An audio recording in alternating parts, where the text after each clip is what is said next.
We're going to begin, though, with another major shift from President Trump on the conflict with Iran. He now says the U.S. Navy will blockade the Strait of Hormuz and stop all ships doing business with Iran from passing through. It is big news because this comes after marathon talks led by Vice President J.D. Vance in Pakistan ended without a deal.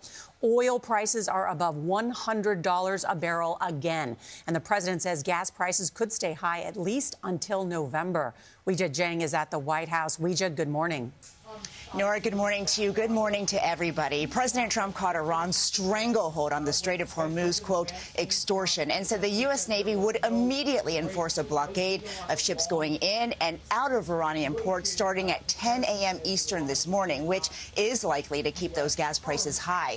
But CBS News has confirmed Pakistan is now ramping up efforts to restart talks between the U.S. and Iran. Late Sunday, President Trump brushed off the failed attempt to strike a peace deal with Iran. I don't care if they come back or not. If they don't come back, I'm fine. Trump said the sticking point in the negotiations was Iran's refusal to give up its nuclear ambitions. They still want it, and they made that clear the other night. Iran will not have a nuclear weapon. CBS News has learned the main stumbling blocks were U.S. demands that Iran stop enriching and storing uranium, a key material for building a nuclear weapon, end funding for terrorist proxies like Hamas and Hezbollah, and fully open the Strait of Hormuz without charging a toll. Iran's continued threat on oil tankers that need to clear the strait has caused gas prices to soar. Trump posted every law in the book is being violated by them. This morning, the U.S. military says it will block Iranian ports in the strait at Trump's direction. We have a blockade going into effect. Iran's parliament speaker responded, enjoy the current pump figures. With the so-called blockade, soon you'll be nostalgic for $4 to $5 gas. A new CBS News poll found more than half of Americans say gas prices have been a financial hardship. But Vice President J.D. Vance said Iranian leaders wouldn't budge after marathon 21-hour talks. We've had a number of substantive discussions with the Iranians. That's the good news. The bad news is that we have not reached an agreement. During negotiations Saturday night, Trump was at a UFC fight in Miami. Donald J. Trump.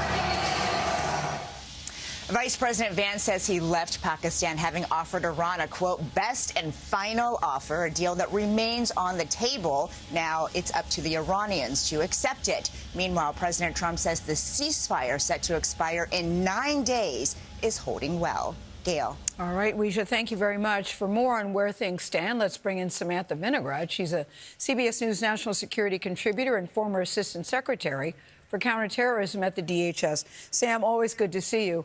You know, some people say that the goals of these talks were unrealistic. Do you agree with that? And where do we go from here? Well, Gayle, it was unrealistic to expect a diplomatic slam dunk in Islamabad. Wars don't end in 21 hours. Negotiations, in my experience, take time. They take time because intelligence analysts need to assess the other side's red lines and leverage points. They take time because subject matter experts need to review technical details. And they take time, importantly, because both sides have to ensure they have confidence in the other side's credibility. They need to engage in confidence-building measures. That just does not happen overnight. So it would have been more realistic for the United States to view Islamabad as a key opportunity to kickstart negotiations and a pathway to a diplomatic off-ramp rather than a diplomatic slam dunk. So where do we go from here? Well, we are hours away from a potential naval blockade of ships going in and out of Iranian ports and coastal areas. That will directly impact Americans if implemented. We should expect higher prices for oil, for example. We also need to understand that U.S. naval personnel and assets will be in more direct range of Iranian mines, drones, and more in and around the Strait of Hormuz, so we could see more casualties. And finally, Gayle, we should not expect Iran to take this laying down if the blockade is implemented. They may choose to respond with capabilities like cyber and physical attacks if the United States does escalate with this naval blockade, Gayle. Yeah, let's pick up on that point because the Iranian government is already saying it's going to be met with a forceful response. What do you think the impact of that could be? Well, certainly there's going to be a war of words if this naval blockade is implemented. And at the same time, we should also expect Iran to potentially engage with what we call asymmetric capabilities, cyber attacks, potentially physical attacks. But I am not ruling out the fact that there are still negotiations ongoing. They may not be public, but a lot of negotiations don't unfold with a lot of TV cameras, Gayle. They happen behind the scenes. That's how it always works. Sam Vinograd, always good to see you. Thank you so much.